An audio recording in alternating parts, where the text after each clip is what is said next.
What's up, guys? I'm Tony Bursa. I've been raised down here in the Florida Keys. I've been spearfishing basically since I'm able to remember. This video is from about a week ago, and this is exactly why we dive. Hours and hours just drifting in the open ocean.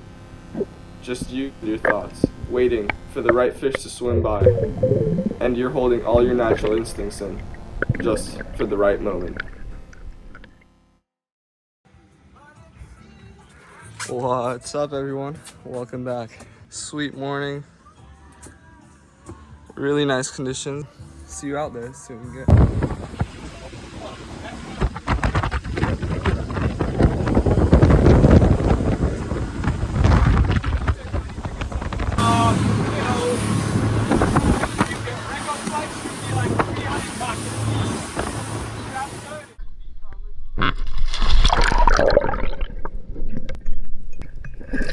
What's up, everyone? Let's drop in. So this is another episode down here in the Florida Keys.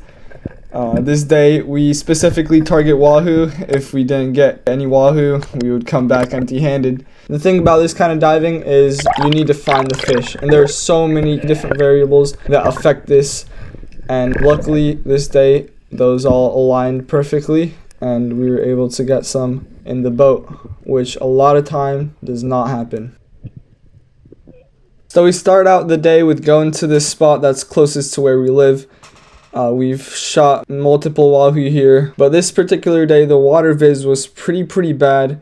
That's always the trick with wahoo, is that you need to find some good water viz. And this day we were going out with no viz reports, so we didn't really know what we were working with until we went out and checked it out ourselves. Here I was sitting at 70 feet. You could kind of see bottom. The bottom was at 80, so it was like 10-foot viz on the bottom. It got worse the deeper you got. There's the first like 10 feet were actually really nice, probably like 80-foot plus viz. Then there was a thermocline, and then it got a little bit worse, and then there was another thermocline, then it was terrible. So here in a moment you'll be able to see the first thermocline. This dive I felt pretty good. My dive time was about 1:30. My depth was 70 and I was 20 seconds at 70 feet. Right there you can see that second thermocline. And then right there you can see the first thermocline. Usually for wahoo you want at least the first 30 to 40 foot of viz to be clear. What? I was at 70. At 30? 70. 70? How was it? You can't see anything. Couldn't see bottom? No, like 10-foot viz.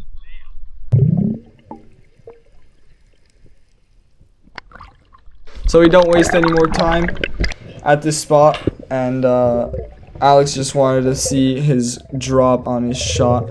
His kicker bend wasn't working. Still a pretty solid shot, but had a pretty good drop. And on to our next spot. In a mission to find better water, we went east, and luckily we found some.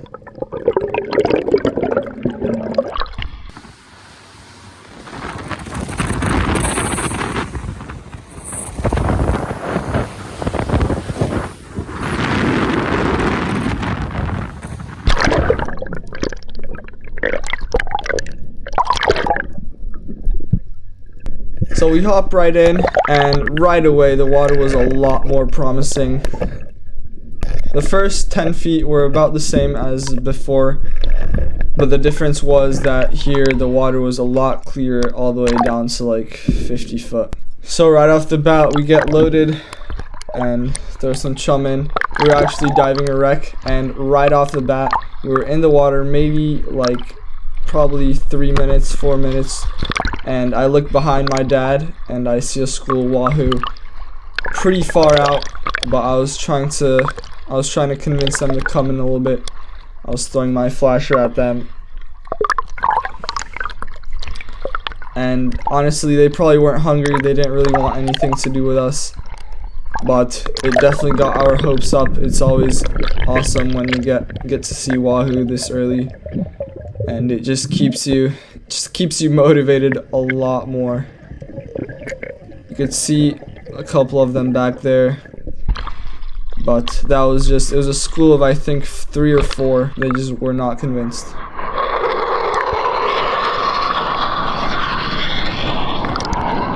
When those fighter jets flew over us, I knew our chance was gone with these ones. So I swam back to the boat. We were actually anchored.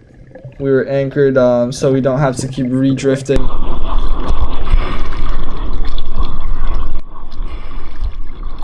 I was pointing out another fighter jet there. We were anchored at this spot so we didn't have to keep resetting our drift. It works the same as drifting. The Wahoo just swim past you. The tricky part is with this is that when you shoot a fish and it takes off, you have to get someone to get on the boat and go get you. So this is pretty neat to see. It was a school like 150 feet wide of some kind of jacks. I'm pretty sure there were horseye jacks or crevalle jacks. I didn't really get a good look on them.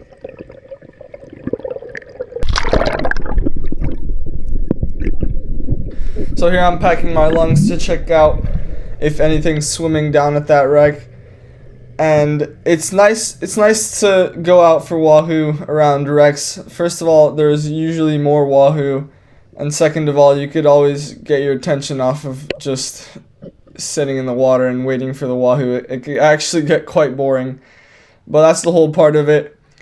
And so yeah, there was 3 people in the water, or maybe even 4 together. Yeah, together there was 4 people in the water, and we were taking turns checking out if anything's down here. We were hoping to find some APs, African pompanoes, and maybe if an amberjack swam around, maybe we would take one for smoking. But you know, then you have the normal, like the yellowtail and you know, yellow jack, stuff like that.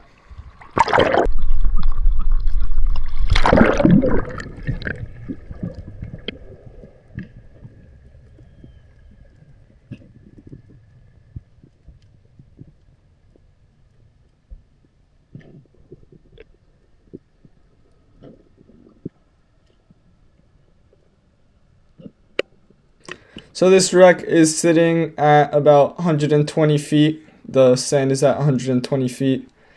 And the top of the wreck is sitting at about 70 to 80 feet. So this wreck was pretty empty. There was some fish that swam by. Vance said that he saw a school of nice amberjack. It was either Vance or Alex. But they just didn't come in close. I didn't see anything except for that amberjack right there. That was like a little 15-20 pound amberjack. And then I saw a nice king later on.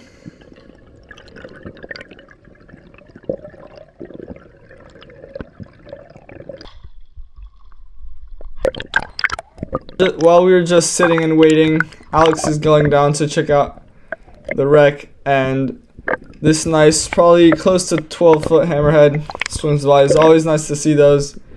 They're beautiful sharks. I haven't heard anything, like any stories from them being too aggressive. Usually the aggressive ones are bull sharks, and I've never had a hammerhead come at me. But you know, it's a shark and you're in their territory, so if they decide you're their food, then it can get pretty gnarly pretty quickly. You always gotta keep your distance. So here I drop down to check out the wreck, and I see a kingfish off in the distance.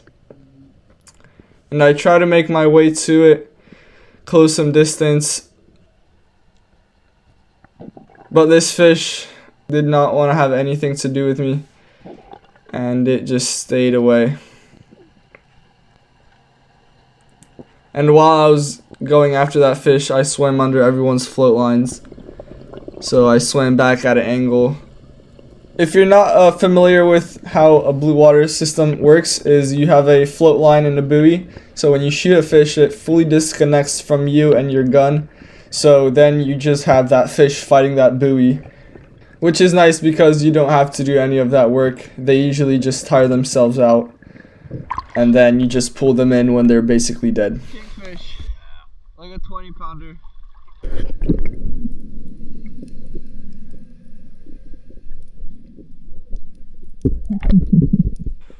Here's that same hammerhead just cruising around. And yeah, it's another thing, when you shoot a wahoo and there's sharks around and you don't get that fish in or close to you in time, that wahoo is probably not gonna be in one piece anymore. And I was actually really lucky this day, and you'll see why pretty quickly.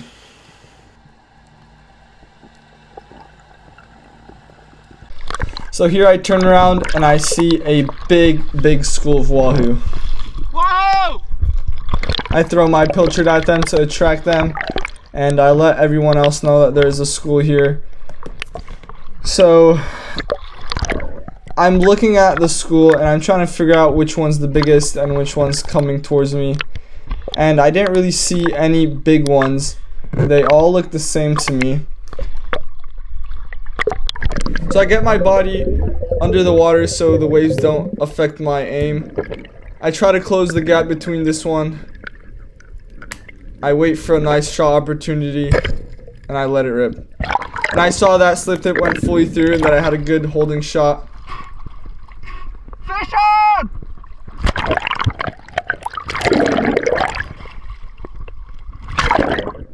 It took a minute for the fish to realize what was going on.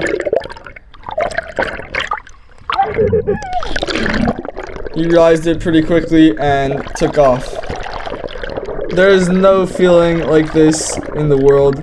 It's just insane. Your heart rate's out of the sky, and you have no idea what this fish is doing. There could be a shark chasing it. You don't. At sometimes, like right here, I don't even know where that float is. I'm just hoping that that fish is not getting eaten, and that I'll be able to land it.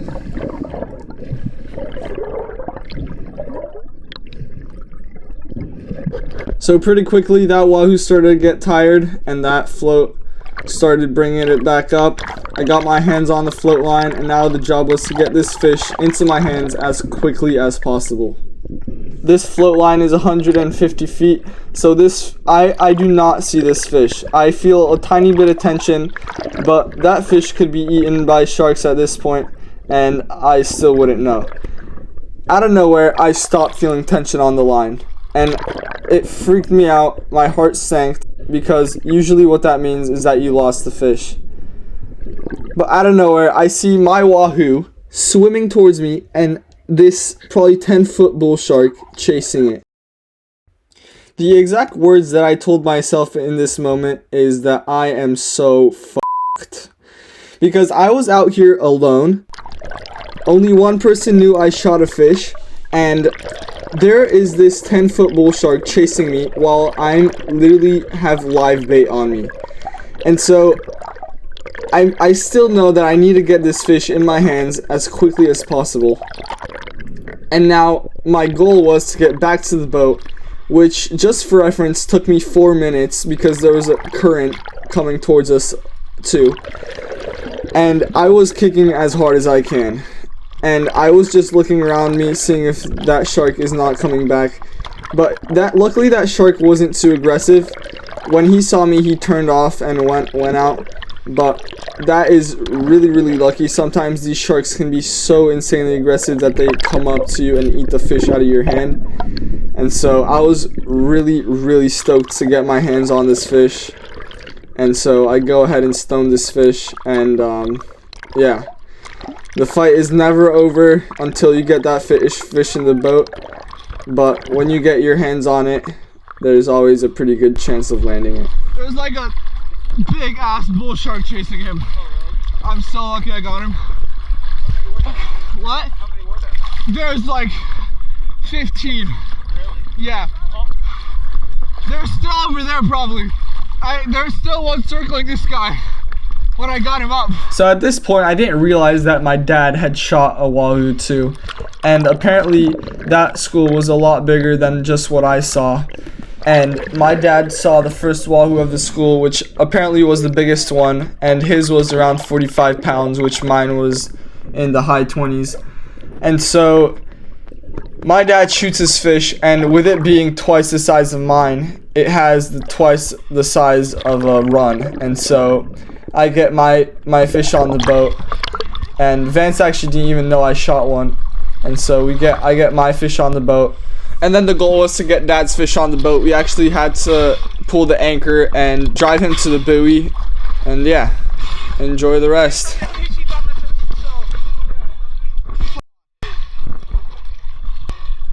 Oh my god. Man, there was a bull shark chasing this thing around. When I first saw you, there was a big one behind you about 20 feet. Dude, I heard him call Wahoo. Dang, that thing took off.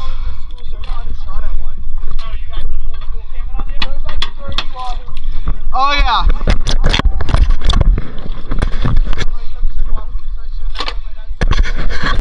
Holy shit, brother.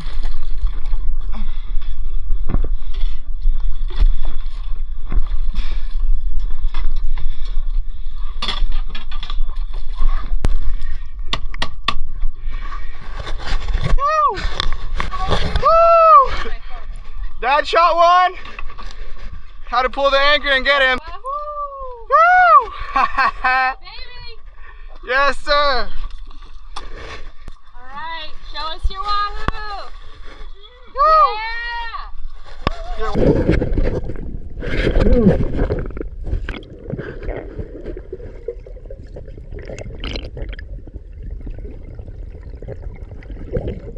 Nice wahoo.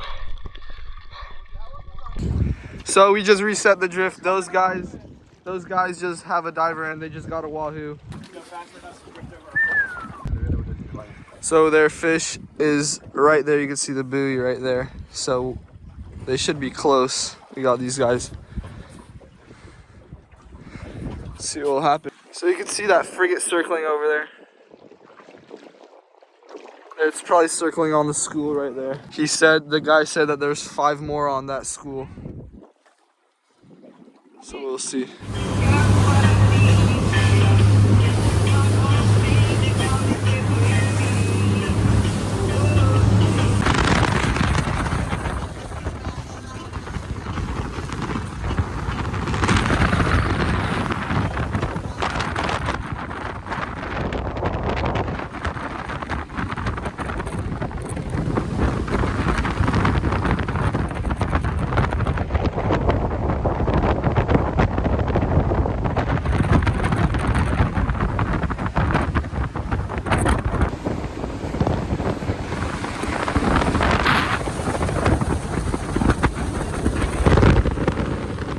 Velvet. Like a velvet, it's like a fabric, right?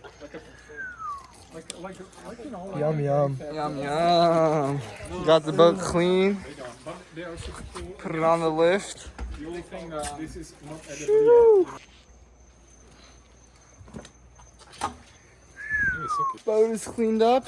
Everything is done. Filling the last fish.